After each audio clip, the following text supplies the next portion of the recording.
Good, শুনে energy নেই, তাই তাকে নিয়ে আমি ট্রেল করতে পারি না। আলহামদুলিল্লাহ, এখান থেকে আমাদের শিক্ষা নেওয়া উচিত।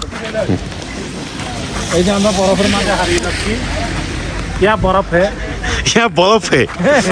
এই যে বরফ, এই যে দোস্ত তুমি একটা আসো, আমি যাই। কি ফিল, হৃদয় ভাই কি ফিল? আপনি ভাই কি অবস্থা ভাই? আলহামদুলিল্লাহ আলহামদুলিল্লাহ। ভাবি কি ফিল? গুড। গুড।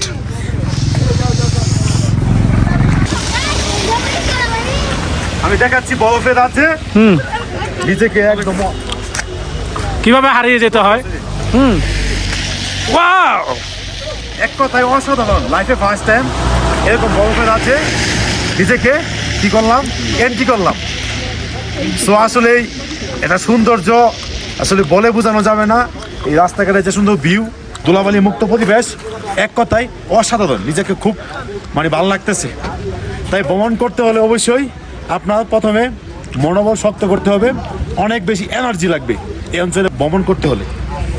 আমাদের রাব্বি ভাই ছবি তুলে দিচ্ছে। আসলে আমার খুব ইচ্ছা হচ্ছে, দেখাও দেখাও।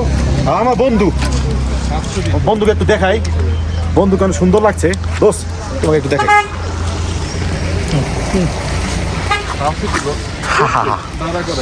দোস্ত বলো কিছু। আসলে ভাষায় প্রকাশ করার মতো না। গত লাইফে প্রথমবারের মতো বরফের রাজ্যে আসছি। বরফের রাজ্যে এসে আমি হারিয়ে গেছি। আসলে কি বলবো, ভাষা প্রকাশ করতে পারছি না। আমার রাব্বি ভাই একটা কিছু বলবেন? ভাই অসাধারণ জায়গা, আল্লাহর অসীম অপূর্ব একটা সুন্দর জায়গা, সবাই আসবেন। দোস্ত বলো। দোস্ত, আমি একটু বলি। ক্যামেরা গো আমার দিকে। আলহামদুলিল্লাহ, এখান থেকে আমাদের শিক্ষা নেওয়া উচিত। মহান আল্লাহ তাআলার কি অপরূপ সৃষ্টি। আমরা যখন গ্যাংটক ছিলাম ওইখানে প্রচণ্ড শীত ছিল, কিন্তু বরফের এরকম কোনো ছোঁয়া ছিল না। আসলে এক একটা রাজ্যে এক একটা জায়গায় এক একটা ভাইব আমরা পাচ্ছি।